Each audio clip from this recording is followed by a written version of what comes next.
Okay. So let's continue with our discussion. The previous topic, I think so far we have covered uh, what do you call the recent escalation in violence, the killing of the two Kukis, the killings in Trong Laubi, and then the killing of two Tangkuls, the political reasons behind the recent escalation in violence, as well as the role of the central government in this Manipur violence. And the discussion, we have already covered how the government responded when the violence first erupted, and how it should have responded. We have already covered those two. Now, coming to the third point, the allegations surrounding the central forces, especially the Assam Rifles and all of these. I mean, initially it was only Assam Rifles. Now, any central force is a target in Manipur. Initially, the target was initially Assam Rifles because they are, involved in some sort of a revenue sharing agreement with Kuki insurgents or Kuki militants, and profiting on, they are working together, colluding, something like that. That was the allegation against Assam Rifles, and the other central forces like CRPF or BSF, they were not harmed in that sense. But now, after the Chonglaubi killings, the allegation that okay, all central forces are now to be blamed and they should leave Manipur. What is your opinion on that? And how true is it? The allegations against all of the central forces, be it Assam Rifles, be it the CRPF, be it BSF, all these forces that are there currently in Manipur trying to maintain the peace. So, how do you see it, and the political design behind all of these allegations, and also the reasons for the distrust or trust, from your point of view, or from your understanding, if you can take the mic and explain, Professor. Yeah, I mean, so the roots of this go back to, Manipur's history, right? So Manipur was a princely state before independence, and after independence, it acceded to India and then, quote unquote, forcibly merged into India. And Meiteis have never reconciled to that. So Meiteis have always seen India as this external power that imposed its will on them. Um, and so that kind of undercurrent is there throughout the developments of Manipur since the merger. And that is also the basis for, Meitei nationalist movements, the UNLF and all the, insurgent groups, and Kokomi and Mairapaibi. All their ideologies are driven by this idea that they are supposed to have been an independent kingdom and India has come and occupied them, and therefore Indian forces and Indian rule, so to speak, or even Indian laws for that matter, are kind of illegitimate. So that is their view of India. So Indian influence is tolerated, with great resentment. And so I don't know, if we go back a decade or so ago when AFSPA was in force throughout the state, and a lot of clashes happened with, between the forces and the militants who were supported by the local populace. A lot of conflicts would have happened. I haven't studied all that history. And we know the famous Manorama case, and we know various human rights campaigns that they had launched all those years. So the central forces, when they deal with the Meiteis, they deal with a lot of trepidation because of this entire history. So the shoot at sight order was issued by the governor of Manipur on 4th of May, 2023. But I hadn't heard of a single Meitei person having been shot by the security forces of any kind, either state forces or central forces or Assam Rifles or the army. Nobody has ever Yeah, shot. but then there was a Kuki lady who was shot in Lamka, a nurse. Yes, not just one. I think there were 2 or 3 people who died on that day. Okay. And the nurse is the one we know the most, but there were 3 people who were killed that day. And several others have been killed since then. If not killed, at least injured. They have been shot, right? But for Meiteis, the first time that has happened is after Tonglau B, when the CRPF camp was stormed, and 3 people have been shot dead, and about 25 people have been injured. So at the moment, the Meiteis are very, very inflamed about that. Right? So it's not a general anti-central feeling, but it's also resentment against the recent killing where Meiteis see themselves as victims of central forces. So I think that is what is playing out right now. Of course, we should also inform our viewers that CRPF did not shoot them just because they stormed the camp. Yeah. They shot them because they were trying to loot the Loot armory. loot the armory. Yes, they thought they could repeat the same drama that they had in Imphal during the initial days of the violence, but unfortunately, I believe the strict orders must have gone in that anybody tries to loot arms, shoot them, something like that. We don't know what orders they had, but Yeah. that is what they needed to do, and they did it. Yes. And so, they followed the law. They, even if In there's fact, an in fact, the first time they investigation. tried to loot arms, they should also have been shot. That way, all of those thousands of weapons looted could have been prevented, and Manipur violence would have already ended by now. Yes. But at that time, I think they stormed only, Manipur police battalions. Yeah, Manipur rifles. Yeah. Yeah. Manipur Rifles, IRB, etc. Yeah. Yeah. And they were, people say that they gave the arms willingly, right? So we don't know, but the Manipur police allowed them to loot, but the central forces would not allow them to loot. So that's the difference. Yeah. So other than that, I don't think we need to read too much into the central force go back kind of thing. But at the same time,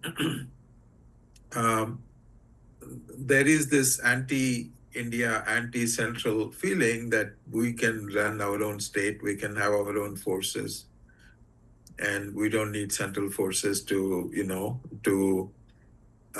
impose law and order on us. That Meitei nationalist, Meitei separatist feeling exists in the populace. Yeah, but then wouldn't it be suicidal to let them do whatever they want, because they have already proven that they cannot be trusted with all of this power over the forces. I mean, Biren himself admitted at the Biren tapes in this one of these leak audio tapes that he ordered bombs to be fired upon civilians, the Kuki civilians in this case.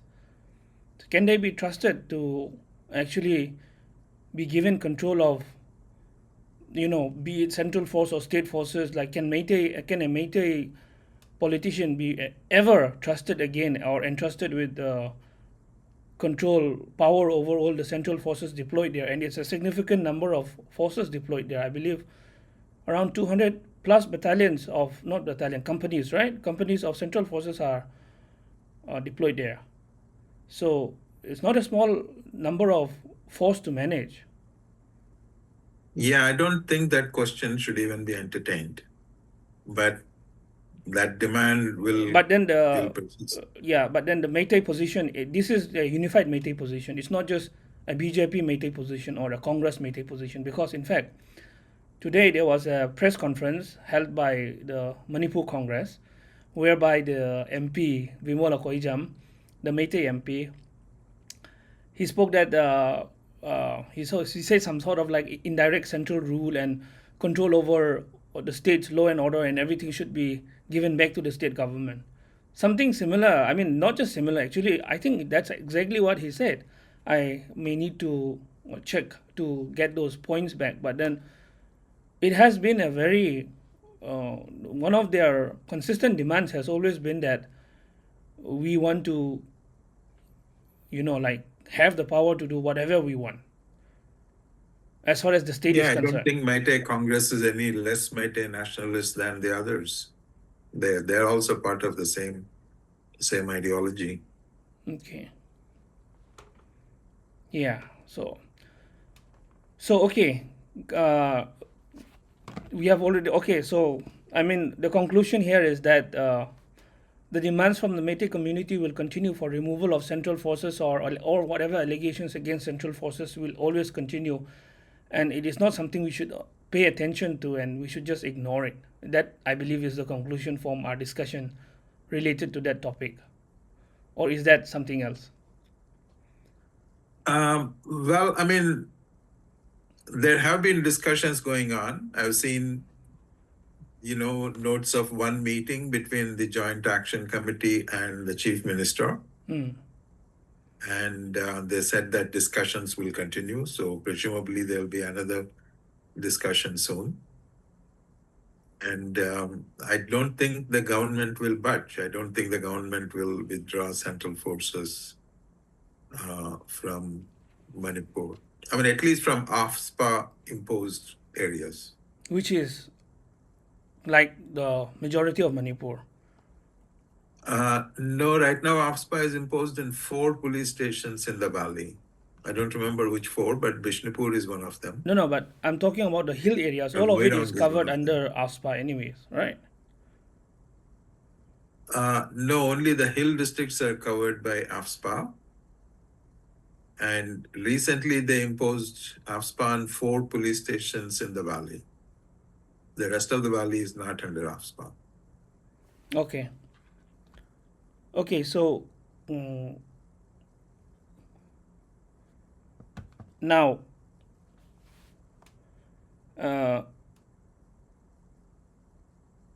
before we go on to the next one, sometimes we feel that when all the situation escalates or things go out of proportion, the government should have done like something way more than what they are doing.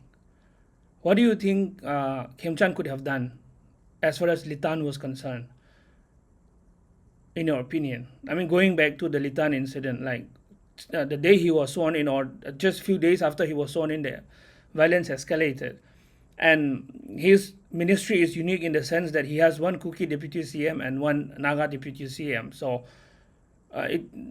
do you think Tangkuls are not happy that they did not get the deputy CM, or like Biren could be, like bringing together a Meitei Tangkul alliance to frustrate the peace efforts? What do you think, or Khemchan could have done, or should have done? And do you think whatever he has done is enough? I don't think Kim Chand has done very much at all in the Litan clashes.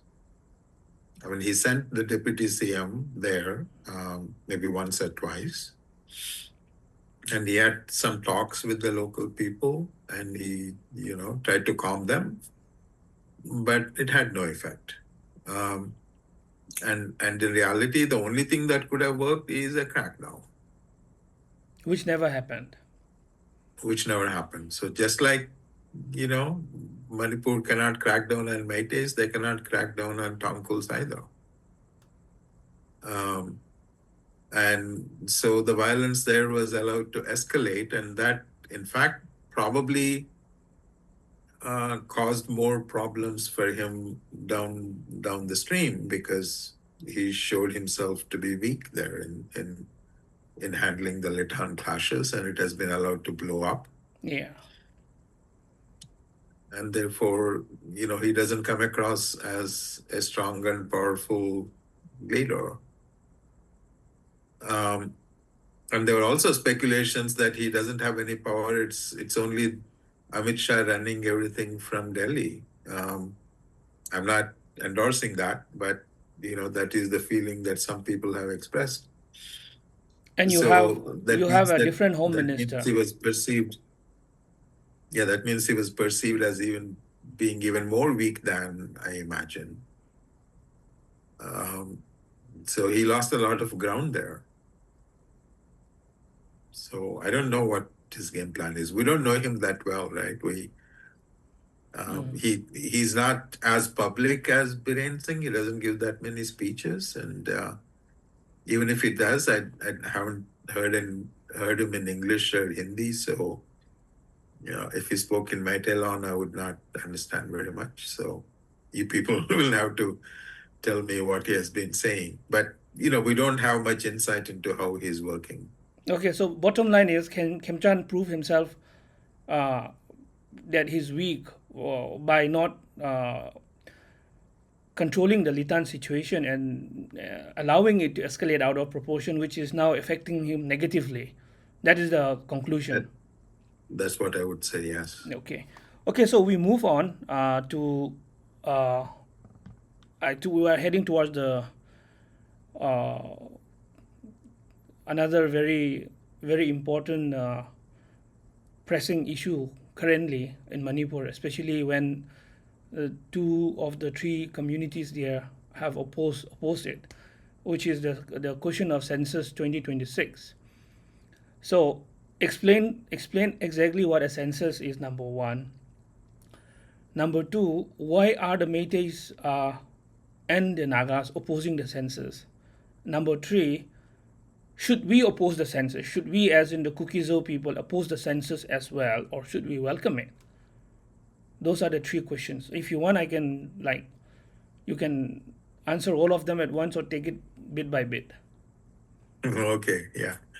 So, right. So census counts the population and various attributes of the individuals, right? So what, I mean, now they might ask questions about caste, but in the old days, they asked about religion and they asked about economic status, how many members in the family, what's the income level, all those kinds of issues. And that provides a lot of useful data for government for policy making, and also for all social policy analysts who try to understand how the country is being managed, how the population is being, how the services are being provided to the population, whether they're effective, and so on and so forth, right? And census happens till now. Census has happened automatically every 10 years. It's been so since the first census that the British took. I don't know when it was, sometime in the mid 19th century. So since then, census has been happening regularly, like clockwork, once every 10 years. And occasionally there were serious disturbances so that census could not take place in a particular part of the country. So that has happened in Jammu and Kashmir at least once or maybe twice. And in those cases, the census data is left blank, or the census commissioners, estimate the population based on, the previous census's population. In Manipur, it has never been skipped as far as I know. What did happen in Manipur is that in 2001 census, there were complaints that in some of the hill districts, the population was too high, in the sense that the growth rate from 91 to 2001 could not be explained as natural growth of any kind. So this was so in particular for three Naga subdivisions of the Senapati district, Maumaram, Paumata, etc. It was also the case for some of the subdivisions of Chandel district. So those population growth rates were more than 100%.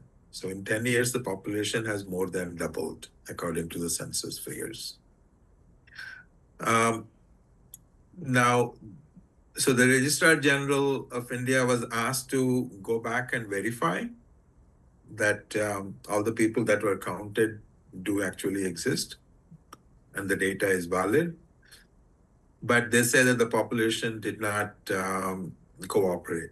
So whenever they tried to go verify in some village, they find the village empty. All the people have, gone away to some other place. Yeah, there So was that a kind of thing has happened. boycott call by some Naga organizations for the recounting, I believe. If I remember correctly, there was a boycott call. Yeah, that wasn't recounting, that was verification. Yeah, verification, yes. So if the data seems faulty, you want to go back and verify. So if you went to some house and you were earlier reported that there were 4 people, 5 people, 10 people, or whatever, you go back and now try to verify that there are actually that many number of people. So that's the kind of thing that might have been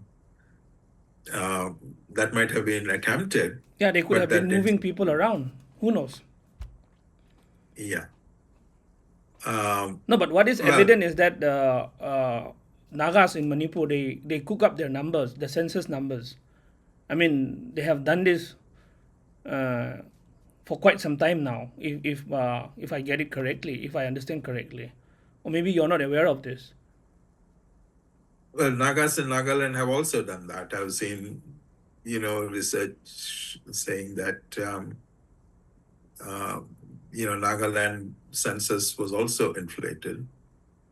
And as a result, in the last census, in the 2011 census, Nagaland showed a negative population growth, right? So population of Nagaland supposedly decreased from 2001 to 2011. Yeah. So which means that the 2001 number was probably bogus. It had been inflated. Yes. And now it's not being inflated as much. So that's how the decrease happens. Now, R.K. Nimai, who is a retired IAS officer, has done an A analysis showing Meitei that, IAS officer. yes. Yeah.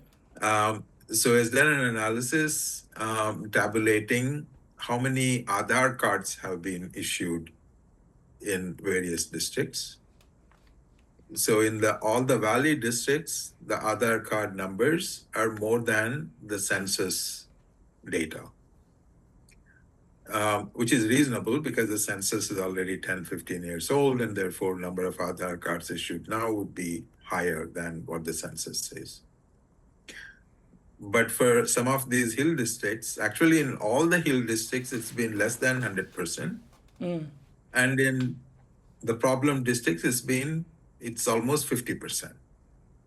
You mean So the number of Aadhaar cards issued is about 50% of the population that the census has reported. no? But in the hill districts, there are many uh, who don't even have Aadhaar card even now for superstition and all those things. There was this belief that came in that if you get an Aadhaar card, that's the satanic number, because in the Bible it is written that in Revelation somewhere it's written that during the towards the end of the world, you'll have the devil will appear, and the devil's number will be 666. Some nonsense propaganda was going on, and you won't be, without this number. It says in the Bible that without this number you won't be able to shop, you won't be able to do anything, like basically. Okay, anyway, so so many cookies, actually including my mom's brother, they believe that this is that this Aadhaar, because it has a number, like what, how many digits is it, 14 or 12? So is this number is actually the number of the devil. So many of them, I mean, you must have seen news reports that even in Mizoram the government had to persuade the people, please come and register for Aadhaar. So I can tell you that, especially in the hill districts, where not just among Kukis, maybe among some Nagas as well, there are still people who don't have Aadhaar card. Still people who don't have Aadhaar card, and I don't know what the new process for obtaining Aadhaar is now, but it's the situation is like that. The sensitivity in that aspect also, I think, if you are the government, you should also understand that. I mean, unless you don't care, then in that case, very well. Well, so we don't know what's going to happen because the next census is supposed to register Aadhaar card numbers as well. So when they come to take your census count, census data for your household, they'll also take the Aadhaar card numbers of the people. And if you don't have Aadhaar card, that they will record that there is no Aadhaar card, I presume, right? No, but then what kind of category will those people who don't have Aadhaar card fall into? Will they? Uh, I mean, will it? I mean, considering it is Manipur, anything and everything can be made political and made into an issue. So I'm sure if, let's say, the percentage of Kukis not having Aadhaar card turns out to be quite significant, then again a propaganda can be built around it as well, without taking into consideration that those people who did not get Aadhaar initially could have been maybe, number one, because the government did not effectively implement Aadhaar registration and all those things. Number two, uh, could be religious factors and all those other things that I just explained. So what happens to those people who don't have Aadhaar, and do you think it's gonna be politically very complicated? Once, Well, they will be treated with suspicion, I'm sure. So we should encourage all people to get Aadhaar cards. well, we can tell them whether they will listen to us or not. That is, people can be very stubborn. Let me tell you, cookies are not easy to deal with. It's Well, I presume that the census will say this many percentage of people did not have Aadhaar cards. And and people who do not have Aadhaar cards can be double counted, right? They can stay in one village and say get counted and go to another village and get counted again. And that's, one way of inflating the census numbers. okay. So the census right now is a sensitive thing because the delimitation hasn't happened for I don't know how many, 3 or 4 decades. And 2001 census was pegged as the one on the basis of which delimitation was supposed to happen. Okay, now, just I'm sorry to interrupt you. Okay, so maybe that is the reason why all this inflation of these Naga subdivisions happened in the 2001 census. That's possible, but since they have destroyed the credibility of the census itself, the delimitation did not happen. And it did not happen, it cannot happen on the basis of 2011 either, because 2011 census figures are similar to 2001 census. No, but then So now, ideally, all the people of Manipur should welcome the current census so that accurate data will become available, and then delimitation can be done based on that. That is my opinion. Okay. So all I Kukis, have seen. Meiteis, Nagas, all of them should welcome the census right now. Now, Meiteis have an objection and Nagas have an objection. Now, what objection do Nagas have? I'm not sure. But Meitei's objection is that there are many people displaced due to violence, and therefore they will not be counted where they should have been counted. So, Churachandpur Meiteis are now, living in the valley IDP camps, and therefore they will be counted as the valley population in the upcoming census. What difference does it make whether you're counted in the valley or you're counted in Lamka? What difference does it make? Um, if delimitation is supposed to be done based on that. Yeah, but then Meiteis will never get a constituency in Lamka. It's a hill district. It's a tribal area. They no delimitation, regardless of however you twist it. You're not going to get political power there, anyways. Well, the numbers are not accurate, right? If the delimitation is supposed to be done in order to choose representatives for a particular number of people in an area, the people of that area have gone away someplace, and therefore their representation will not happen in that location. No, anyway, the Meiteis of Lamka will have their vote in their own primary place of residence, wherever they came from in the valley. Most likely, their votes are not in Lamka, anyways. Maybe during elections, they just go there to vote, go home to vote, or something like that. They do. I don't believe that they have votes in Lamka or they even vote there. No, but the population, but the population, all the population of Lanka will be allocated a legislative seat, no matter which ethnicity they belong to. Yeah. Okay.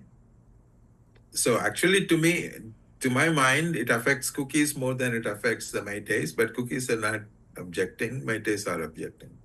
Yeah, exactly. Because Kukis have lost more, there are more Kukis displaced than the Meiteis.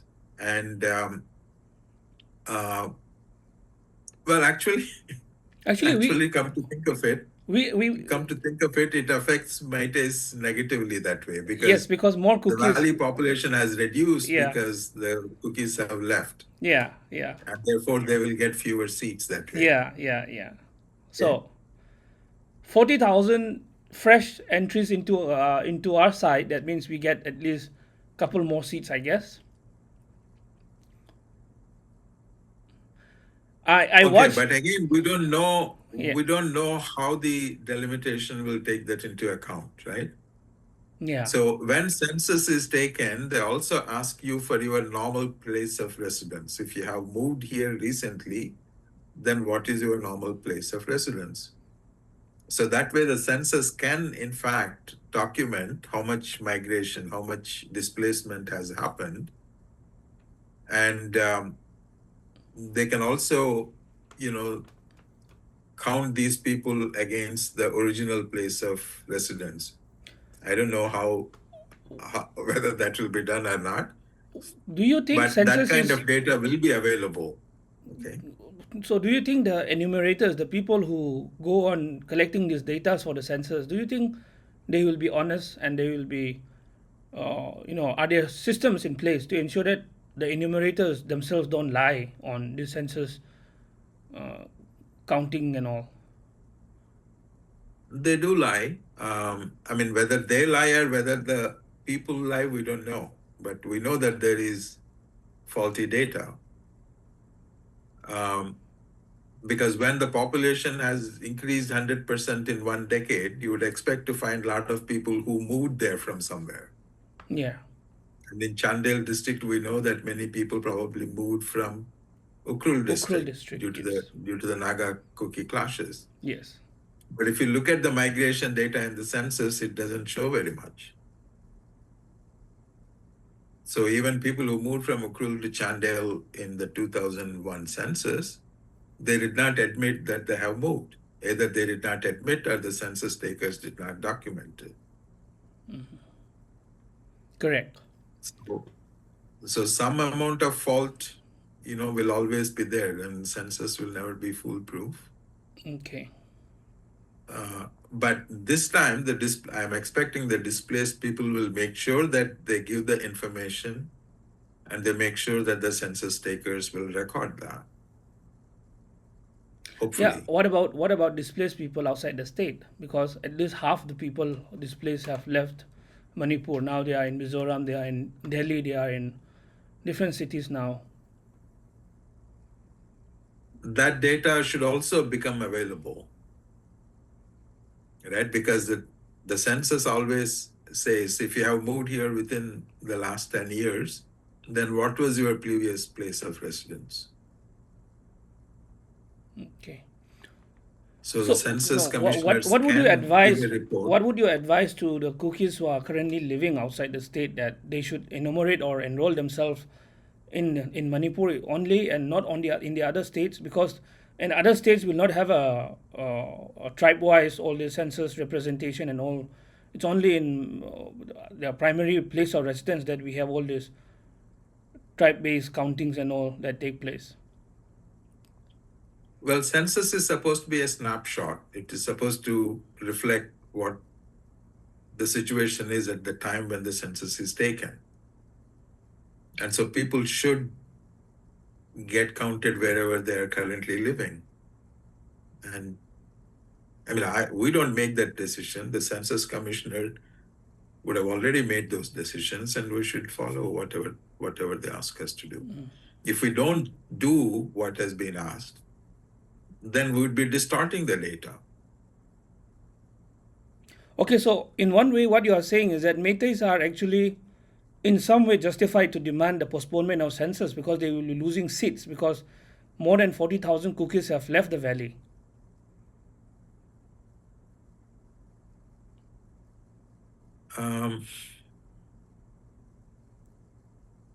Are they going to go back?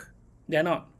Nobody is going back. Who will go back to people chanting, kill them, kill So Kukis? they have lost seats. They have lost seats. Very well. And that should not be, it should not be our concern or, I mean, the government's concern in that case. That the census, I mean, based on that, you can't just demand the census to be postponed, right? Do you think, what are the chances that the government of India will take it seriously and postpone the census? Postponing the census is never done. If it doesn't happen now, it will happen 10 years later or whenever the next census happens. Okay. Okay, so we need to wrap up this one. I'm gonna send you restart this thing. We're gonna continue in a while. Okay.